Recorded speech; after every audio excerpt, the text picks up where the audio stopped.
Welcome to McPlum, simple solutions served daily. In this video, I will explain how to replace a lower control arm on a Toyota Sienna.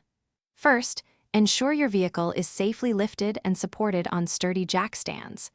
Next, remove the front wheel and carefully secure the brake caliper out of the way.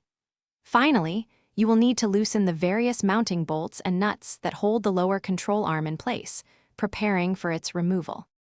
Now, let's disconnect the old control arm. You'll need to separate the ball joint from the steering knuckle, which often requires a ball joint separator tool. Then, disconnect the sway bar link from the control arm itself. Once these are free, you can fully remove all the remaining bolts and nuts, allowing the old lower control arm to be taken out. With the old arm out, it's time to install the new one. Carefully position the new lower control arm into place and loosely install all the mounting bolts and nuts. Next, reconnect the ball joint to the steering knuckle, ensuring it's properly seated. Finally, reattach the sway bar link to the new control arm, making sure all connections are secure but not yet fully tightened. For the final steps, it's crucial to torque all bolts and nuts to the manufacturer's exact specifications. This ensures safety and proper function.